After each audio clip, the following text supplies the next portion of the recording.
नमस्कार दोस्तों, आपका हमारे YouTube चैनल इंसाफ की पुकार में स्वागत है।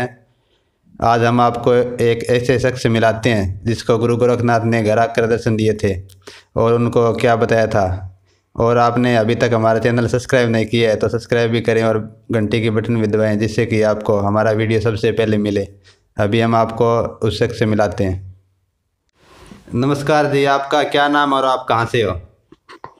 मेरा नाम कुलदीप दास है। मैं गांव आदमपुर, जिला हिसार, हरियाणा का रहने वाला हूं। तो सर, हमने सुना है कि आपको गुरु गोरखनाथ ने दर्शन दिए हैं, क्या ये सच्चाई है? हाँ जी, ये बिल्कुल सच्चाई है। तो इसके बारे में अपनी जो कहानी है वो बताएं पूरी।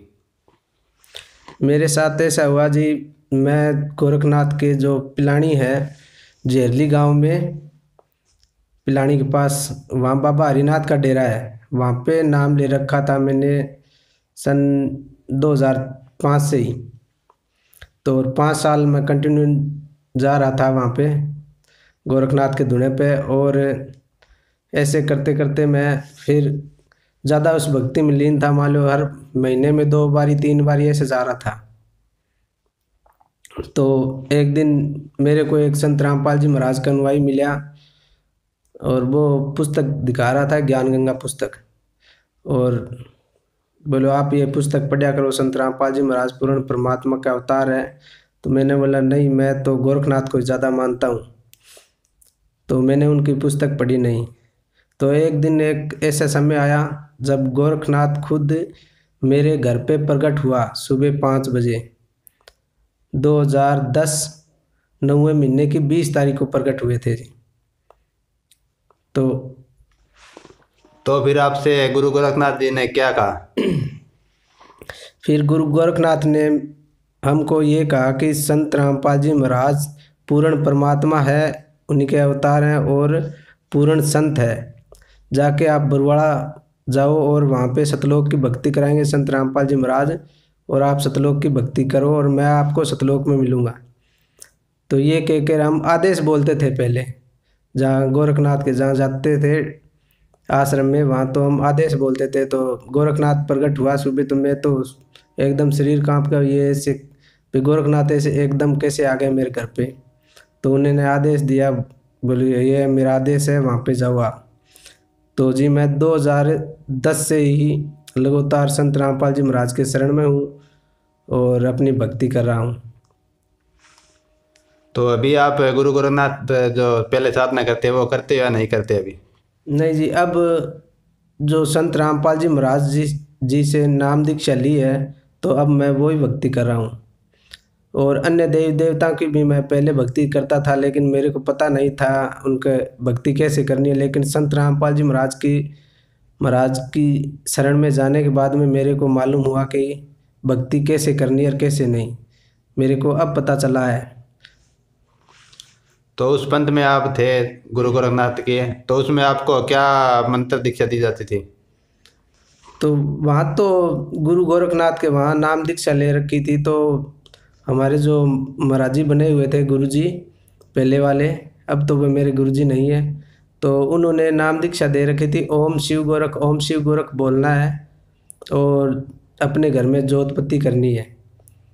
तो जोतपत्ति धूपकारिया जैसे होता है, उसे उबला के ऊपर धूप लगानी है, वैसे धूप सीधी छिड़कनी है सूखी, और ओम शिव गोरख ऐसे रटना करनी है उनकी बार बार। तो उन भक्ति साधना से आपको क्या क्या लाभ होते थे? ना उन भक्ति साधना से हमें कोई, ना तो हमें ऐसा कोई मालूम हुआ भाई कोई लाभ हो रहा है, मेरे को कोई मालूम नहीं था मेरे को लाभ के बारे में। तो उसकी भक्ति करते करते ही हम, वैसे ही वहाँ पे एक सिस्टम और था, जामनाथ पंथ में जाते थे, वहाँ पे बोलते बाबा जी ये सट्टा का, जो आदमपुर गांव में हमारे ज़्यादा सट्टा लगाते थे, तो हम 15 रुपये 20 रुपये 30 रुपये के वो बोलते थे भाई 50 रुपये से ज़्यादा आपको सट्टा नहीं लगाना है। तो वहाँ पिलानी जाते तो बोल देते गुरुजी पैसे की ज़रूरत है थोड़ी। तो वो बोले हाँ भाई 50 रुपये से कम लगाना है। वहाँ पे 15 दिन जाते हम, और वहीं से दिल्ली अपने गांव में ही सट्टा बोल देते 20-30 रुपये का, 2-3 हज़ार रुपये आ जाते और अपना घर पे सामान ले आते। बस यही सिस्टम चल रहा था हमारा 5 सालों से। तो अब संत रामपाल जी से आप जुड़े हो, तो उनके बाद आप क्या वो पहले जो करते थे क्रियाएं वो अभी करते हो या नहीं करते? नहीं, जो पहले क्रिया करते थे वो तो हम क्रिया नहीं करते हैं। और अपने जो महाराज जी गुरु जी बने हुए थे नाथ पंथ में, तो उनको भी हमने ज्ञान गंगा पुस्तक दी, हमें ज्ञान बहुत अच्छा लगा। और उनको भी बोला तो उन्होंने कहा बेटा ठीक है, अपना जहाँ आपको ज्ञान समझ में आए वहीं से आप ज्ञान प्राप्त कर लो। तो उन्होंने कभी ऐसा नहीं कहा कि आप संत रामपाल जी महाराज की शरण में क्यों गए हो। तो 2010 से मैं नाम दीक्षा ली है और मेरे को अभी मान लो ऐसा लग रहा है जैसे मेरे को कोई घर परिवार में कोई दिक्कत नहीं है। बुखार जुकाम ये तो आम बात है, हो जाती है, लेकिन बड़ी कोई भयंकर रोग नहीं लगा है आज तक हमें। और तो अब आप संत रामपाल जी से जुड़े हो, तो उसके बाद आपको क्या क्या लाभ हुए? संत रामपाल जी महाराज जी से जुड़ने के बाद में मेरा पहला लाभ तो ये हुआ कि मेरे को ये मालूम था भाई पूर्ण परमात्मा कबीर साहब मान लो अपने भक्तों के कष्ट काट देते हैं। तो मैंने अपनी बहन से 2000 रुपये ले रखे थे। तो इस तरह मान लो जब मेरी वो आ गई तारीख आ गई, हाँ जी, मैंने अपनी बहन से 2000 रुपये ले रखे थे। तो मेरी बहन ने एक जो उनकी मैडम थी स्कूल में पढ़ाने वाली, उससे लेके दे रखे थे मेरे को। तो मेरी बहन ने बोला भैया कल की तारीख में 2000 रुपये देने हैं, कल 30 तारीख है। तो मैं बोला चलो कोई बात नहीं, दे दूँगा। तो मैं जो चिनाई का जो ठेकेदार था उसके पास में 4-5 दिनों से ही लगा था। तो मैंने सोचा भाई अब मेरे को ये ठेकेदार भी नहीं जानता है। तो मैंने सत्संग में सुना था भाई परमात्मा ऐसे ऐसे अपने भक्तों के कष्ट भी काट देते हैं, पैसा भी उनके बढ़ा देते हैं।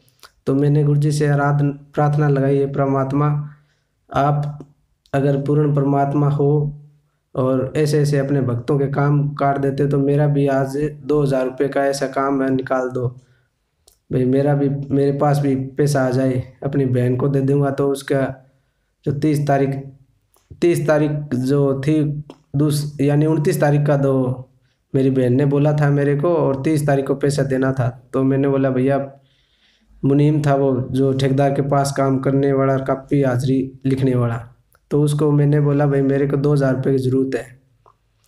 तो उसने कहा कि भाई आपके 2000 रुपये तो ज़्यादा बन रहे हैं, 2000 से ज़्यादा। मैं बोले यार मैं तो 2000 रुपये आज तक मैंने काम ही नहीं किया ठेकेदार के पास। बोल नहीं नहीं आपके तो 2400 2450 रुपये बनते हैं क्या। तो मेरे साथ में एक मेरे गांव का और था, उसको मैंने बोला भाई मैंने तो आज परमात्मा से संत रामपाल जी महाराज जी से प्रार्थना लगाई थी, आज ऐसे कैसे यार चमत्कार हो गया। फिर मैंने उसको अपनी डायरी दे दी जहाँ मैं हाजिरी लगाता हूँ। तो मैंने उसको डायरी दे दी। तो मैं बोला भैया अस्त्री आपने मिलान कर लेना, ये मेरी डायरी ले और अपनी रजिस्टर में मिलान कर लेना, मेरी हाजिरी दी इतनी है नहीं। बोल नहीं नहीं आप तो कम से कम 14-15 दिनों से ही काम पे आ रहे हो। मैं 14-15 दिनों से तो मैं नहीं आ रहा, 200 रुपया दिहाड़ी थी उस टाइम। तो बोल नहीं नहीं अगर आपका जमा करना है पैसा तो जमा कर लो, और नहीं अगर आपको लेना तो मैं बोल देता हूँ ठेकेदार जी से आप पैसा ले लो। तो मैंने सोचा मैं चलो ये परमात्मा आपसे आज ही प्रार्थना लगाई थी, ये तो मेरा काम बन गया। फिर मैंने उसको बोला भाई मैं तो 4-5 दिनों से काम कर रहा हूँ। बोले तेरे को 15 दिन हो गए यहाँ पे ईंट मसाला बनाते हुए, ईंट ढोते हुए। मेरे यार 15 दिन तो मेरे को हुआ ही नहीं है। पहला चमत्कार तो ये हुआ परमात्मा ने मेरे को 2000 रुपये वहाँ अपने बचत खाते से ही दे दिया। मालिक ही समझ लो मेरी जगह जाके खुद काम करके आए हैं। मैं तो उस काम पे गया नहीं, ठेकेदार के पास 4-5 दिनों से ही गया था। उन्होंने बोला 15-16 दिन हो गया आपको यहाँ काम करते हुए। मेरा ये पहला चमत्कार हुआ। और दूसरा चमत्कार ये हुआ जी कि मेरा लड़का है 12-13 साल का अभी। तो हमने नाम ले रखा था गुरुजी से। तो मैं उसको बोलता यार ऐसे ऐसे अगर तू शरारत करता रहेगा ना, तो अगर तेरे को कहीं चोट लग गई तो कहीं हमको बदनामी न करा दें कि आपने संत रामपाल जी महाराज जी से नाम दीक्षा ले रखी है इसलिए आपके लड़के को चोट लगी है। तो मैं उसको डांटता था। तो वो शरारती था, वो कुछ आपके साथ वाले लड़कों के साथ में दीवार के ऊपर चल रहा था, तो नीचे गिर गया। नीचे गिरने के बाद में यहाँ उसके रोड़ी लग गई बाटा पक्का रोड़ी का, तो उसके अंदर ये बैठ गया रोड़ी का बाटा। तो वो जल्दबाजी में अपने आप ही नहा धो के और सुबह सुबह निकल जाए काम पे, वो अपने स्कूल में। तो उसकी मम्मी बोलती भाई तू इतना जल्दी 5 मिनट में नहा के निकल जाता है स्कूल में, तो आज बोले मैं तेरे को नहवाऊंगी। तो वो 5-6 दिनों से ही ऐसे नहा रहा था। तो उसकी मम्मी जब नहाने लगी तो ऐसे आंगली मारी तो वो पूरी पूरी आंगली ऐसे सिर में चली गई। यानी दूध की थैली होती है ना, उसी के तरह था उसका ऊपर ऊपर का ये सारा कवर ब्रिज सर का हो गया, क्यों उसमें पानी भरे गया साबुन का, और जब भी नहाता था तो चोट लगी हुई थी। तो फिर उनको ये डर था भाई पापा को पता लग गया तो पापा पिटेगा। तो मेरी भगतमती ने मेरे को बताया भाई लड़के के सिर के ऊपर चोट लगी हुई है, अरे जल्दी भाग के आओ इसके। तो ऐसे ऐसे पूरे शरीर सिर में पानी भरा गया। तो मेरे को भी हो गया भाई ऐसे कैसे हो गया भाई, एक ही लड़का है। मैं भी कांप गया। मैं नाई के पास जल्दी से ले गया। मैं नाई को बोला भाई इसको धीरे धीरे मशीन से ये बाल छोटे छोटे काट दे और मैं इसको अब कोई डॉक्टर को दिखाऊंगा। तो एक मेरे गांव का ही मेरे साथ में गया था, उसने कहा चलो मैं तेरे को 10,000 रुपये दे देता हूँ और आप हिसार में जिंदल हॉस्पिटल है बड़ा, बोलो आप उसमें जल्दी से जल्दी ले जाओ, इसके कैंसर का रोग भी बन सकता है, क्योंकि यहाँ से तालुआ वो नरम होता है। तो मैं चलो भाई दे दो आप 10,000 रुपये। और मैं ऐसे ऐसे मैं अपने गुरुजी को तो भूल गया, क्यों लड़के को देखा था मेरे होश गुम से होने लगे, मैं यह क्या दिक्कत आ गई। फिर मेरी बहन ने मेरे को बताया भाई आप अपने गुरुजी के बारे में बोलते हो, हमारे गुरुजी ऐसे ऐसे चमत्कार कर देते हैं। फिर मेरे को याद आया वो बरवाड़ा चलना है, फिर मैं लड़का को लेके बरवाड़ा गया जी। जाते ही इस तरह हम लाइन में लगे हुए थे दर्शनों के लिए। तो हमारे लड़के ने कहा बोले गुरुजी मेरे सिर में पानी पानी भर गया है बिल्कुल सारा।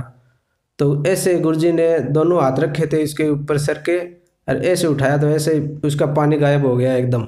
मैं उसके सिर को ऐसे दबा दबा कर देखा, मैं यार पानी कहाँ गया, गायब हो गया वहाँ पे। अब बताओ आप भी बताओ भाई संत है या पूर्ण परमात्मा है, ये भगवान है, हमें कुछ ही इसके सिस्टम के बारे में नहीं पता चलता।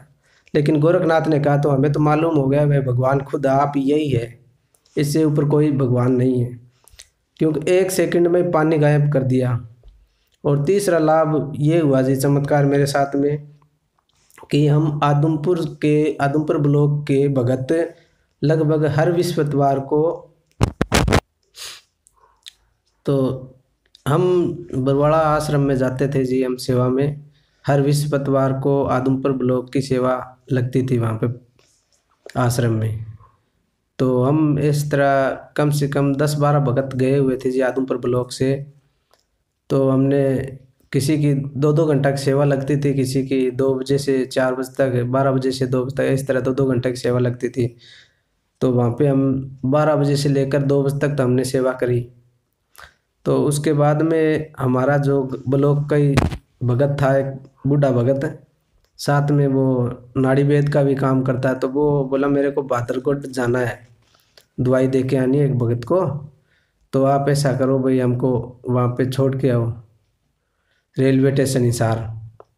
तो भक्तों को पूछा उसने, तो भक्तों ने मना कर दिया भाई हम तो नहीं जाएंगे, हम तो सारी रात के भाई सेवा में थे, अभी सोना है बोले। तो मेरे को पूछा, मैं चलो मैं चलता हूँ आपके साथ में। एक भगत और था मेरे गांव का ही, राजेश नाम है उसका। तो हम दोनों भगत उस भगत को लेके हिसार चले गए। तो वहाँ उसको स्टेशन पे छोड़ के और हम वापस बरवाड़ा की ओर आ रहे थे। तो साथ वाला भगत बोला आपने इतना हिसार से हमें बरवाड़ा जाने का रास्ता है, इतना आदमपुर जाने का, तो बोले आदमपुर चलते हैं हम, हमारी सेवा तो हो गई। मैं चलो चल, आपने कहा चल कोई बात नहीं, आप बरवाड़ा आदमपुर चलते हैं। तो जी हम बरवाड़ा के से मालूम हिसार से आदमपुर की तरफ आ रहे थे। तो रास्ते में मेरे को नींद आने लग गई। मैंने कहा यार अब मेरे को तो नींद आ रही है। ऐसे रोड के बीचों बीच मेरा बाइक चल रहा था, नया मोटरसाइकिल था मेरे पास। तो जब मेरी ऐसे आँख खुली तो मेरा मोटरसाइकिल बीचों बीच जा रहा था। मैं बोला भैया अब मेरे से मोटरसाइकिल नहीं चलेगा, मेरे को गहरी नींद आ रही है। तो उसने कहा चल कोई बात नहीं है, अगरवा मोड़ तक तो चल। तो मैं जी अगरवा मोड़ तक जैसे भी हुआ मेरे से आँख मसलता मसलता मैं अपने बाइक से आराम आराम से आ गया अगरवा मोड़। और आते ही वहाँ पे मैं सो गया। मैं नहीं यार मेरे से अब नहीं चला जाता। तो साथ वाले भगत ने कहा, बोलो आप पीछे बैठ जाओ और बाइक मैं चला लूँगा। आदमपुर हमारा 16 किलोमीटर है जी, आदमपुर से अगरुआ मोड़ से आदमपुर मंडी। तो मैं बोले यार पीछे तू मेरे को गिरा देगा, चल मैं ही चला लेता हूँ। फिर वो उसने जिद करी तो मैं चला लिया मोटरसाइकिल। स्लब स्टार्ट था, मैं बैठ गया जैसे ही उसके ऊपर, और मेरे ऐसे करते ही मेरे को नींद आ गई। वहाँ पे मेरे को पता ही नहीं लगा कब 3 किलोमीटर मेरा पार हो गया। ऐसे नींद में ही चला मेरा मोटरसाइकिल बिल्कुल। तो सामने से अगरुआ चले तो जी मैं वैसे नींद में ही चला मेरा मोटरसाइकिल, और तो कम से कम 2.5-3 किलोमीटर हम पार हो गए। फरासी गांव आता है उससे भी पार हो गए। थोड़ा उससे आगे चल के कम से कम 20-25 किला और आगे चला मेरा मोटरसाइकिल। उसके बाद में जी इतनी सारी पेड़ी थी बड़ी, तो उसमें मेरा बाइक टकरा गया। और जैसे मेरा बाइक लगा, लगते ही मेरे को बोले यार ये क्या हो गया। मेरे को घबराहट आई, भाई मेरे पिताजी है नहीं और कमाने वाला मैं एक हूँ। तो अपने बच्चों की परवरिश कौन करेगा। मेरा तो हाथ पैर टूट गया मतलब जी। तो मेरा पिताजी है नहीं, तो मैं कमाने वाला, मैं घर में अकेला हूँ। तो मैंने कहा परमात्मा अब क्या हो गया मैं क्योंकि जैसे मैं पेड़ी से टकराया, मेरा कुआं बिल्कुल ऐसे ज़बरदस्त लगा उसे चोट से, और पैर भी मेरा सूजन आ गया। तो मैंने अब तो मेरा हाथ पैर टूट गए मैंने वैसे। तो अपने जो आश्रम में गए हुए थे भगत मेरे साथ वाले, तो हमने उसको फ़ोन लगाया दूसरे भगत ने, ऐसे ऐसे कुलदीप का हमारा एक्सीडेंट हो गया।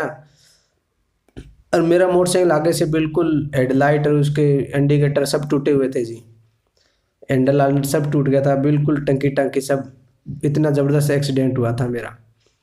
तो उस भगत ने फिर अपने आश्रम के भक्तों को बुलाया। तो वे उस भगत ने, जो आश्रम में हमारा भगत गया हुआ था, उसने कहा भाई अगर आप मर्यादा में हो, भाई संत रामपाल जी महाराज जो हमें मर्यादा बताते हैं, अगर उस मर्यादा में आप हो तो आपका अंदर का मांस तक नहीं फटा है। तो मैंने कहा भाई यार अभी तक तो भगजी मैं गुर्जर जैसे अभी तक तो मैंने कोई मर्यादा नहीं तोड़ी है, लेकिन जैसा भी हो तो आप जल्दी से जल्दी आ जाओ। तो अपने आदमपुर गांव से हमने गाड़ी मंगाई। तो सुबह 4:30 बजे के आसपास हम पहुंचे अगरुआ मोड़ मेडिकल में। तो वहाँ पे 5 एक्सरे कराए जी, 3 मेरे हाथ के और 2 मेरे पैर के। 3 एक्सरे कराए भाई कहीं चोट तो नहीं लगी है।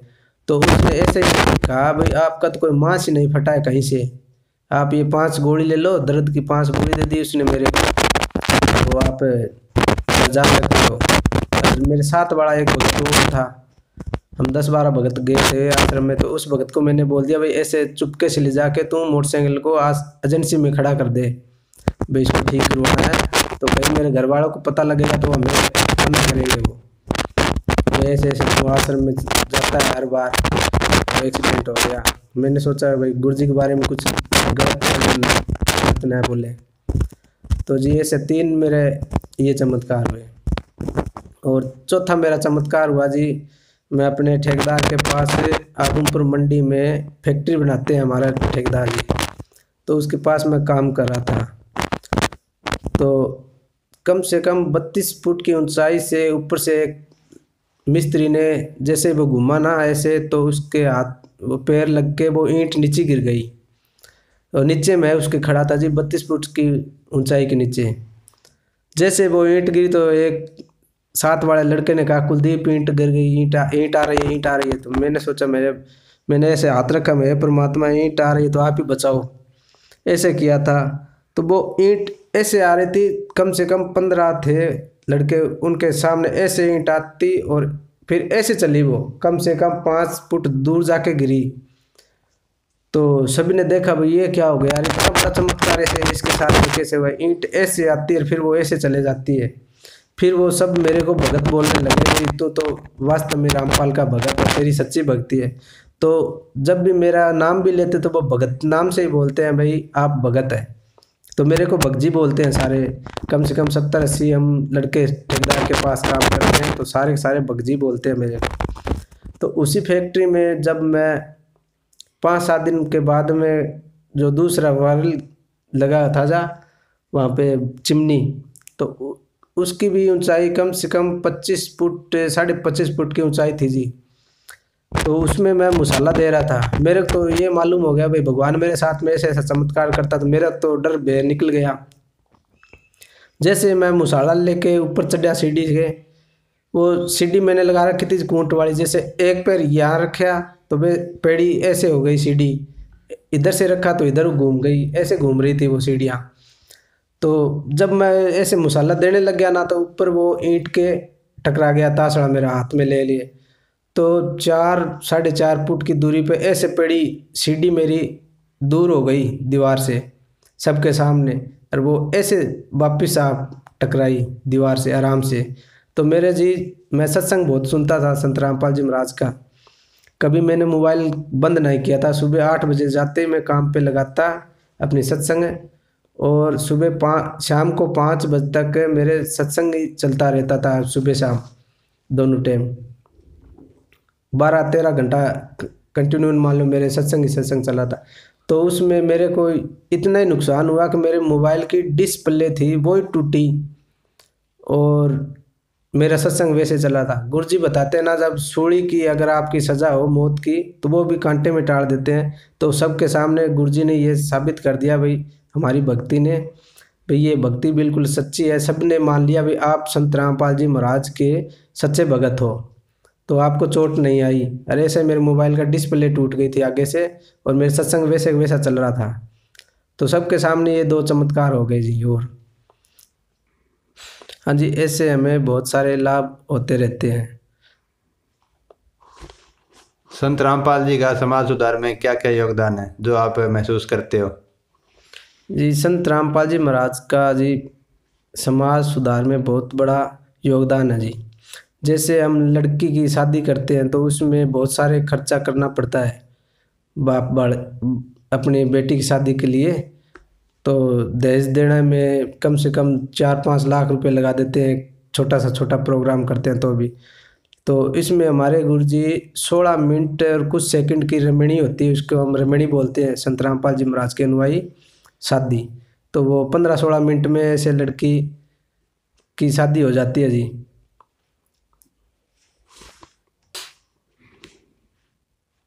हाँ जी, ऐसे बहुत ही समाज सुधार में जी हम संत रामपाल जी महाराज का बहुत बड़ा योगदान है। और हम कोई मीट मांस के हाथ नहीं लगाते हैं, ना ही किसी को हम खाने के लिए बोलते हैं। और बीड़ी शराब गुटखा ये हम नहीं खाते पीते हैं जी। हमारे संत रामपाल जी महाराज जी सबसे पहले यही नियम बताते हैं, जो इनको छूता है वो हमारे शिष्य नहीं है। सबसे पहले तो ये इस बुराई को ख़त्म करवाते हैं, भाई ऐसी ऐसी बुराई नहीं करेंगे, अगर करेंगे तो वो हमारे शिष्य नहीं है। हमारे गुरुजी ने साफ मना कर रखा है। और हम जैसे हम भक्ति करेंगे तो हमें ऐसे लाभ बहुत सारे मिलते रहेंगे जी। कोई श्रद्धालु कोई नया उपदेश लेना चाहे संत रामपाल जी से तो वो कैसे ले सकता है? जी, संत रामपाल जी महाराज जी से जो नए भगत जुड़ना चाहते हैं कोई, तो साधना चैनल पे सत्संग आता है। साधना चैनल पे सत्संग आता है जी 7:30 बजे से लेकर 8:30 बजे तक प्रतिदिन। तो उसके नीचे पीली पट्टी चलती है, उसमें आश्रम के नंबर और जहाँ नामदान स्थान है उसके बारे में डिटेल बता देते हैं जी। भगत नाम दीक्षा ले सकते हैं। और जी ये पुस्तक है उनकी, जीने की राह पुस्तक है संत रामपाल जी महाराज की लिखी हुई, तो आप ये भी पढ़ सकते हैं। ज्ञान गंगा पुस्तक है वो भी पढ़ सकते हैं, और इसमें बहुत सारा ज्ञान दे रखे हैं हमारे गुरुजी ने। आप ये लेके पढ़ सकते हो, कहीं भी अपने ऑर्डर भी करवा सकते हो पुस्तक मंगवाने के लिए।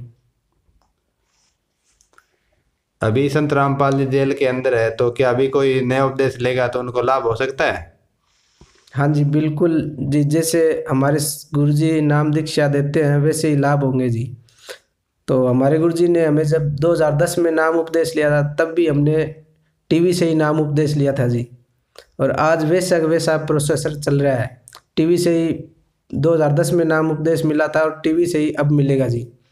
लेकिन हमारे गुरुजी ने जो मंत्र बना रखे हैं चिपके, उसी से हमें भक्ति करने से ही हमें लाभ मिलेगा। ये नहीं कि हमने नाम ले लिया और छोड़ दिया, ऐसे ना लाभ नहीं मिलेगा। भक्ति करनी पड़ेगी जी, मर्यादा जरूरी है उसमें। भक्ति में। तो ऐसे लाभ होते रहेंगे जी।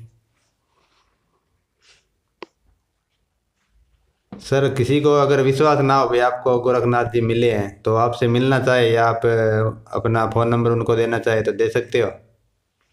हाँ जी, बिल्कुल दे सकता हूँ जी। और मिल लूँगा तो मैं आदमपुर मंडी, जिला हिसार, हरियाणा में। मैं आदमपुर गांव का रहने वाला हूँ जी। मेरा फ़ोन नंबर है जी 9 से, हाँ जी, मेरा नंबर है जी 98 123 24 037। अगर कोई कॉल करके पूछेगा तो भी मैं उसको बता दूंगा। और अगर कोई भगत या कोई अपने जगत का भाई है, जैसे भी नाम दीक्षा लेने के लिए कोई, तो मेरे से कॉल कर सकता है जी। मिलना चाहे तो जी, मैं आदमपुर गांव, जिला हिसार, हरियाणा में रहता हूँ जी। मेरे से आदमपुर गांव में मिल सकता है। बहुत बहुत धन्यवाद सर। धन्यवाद।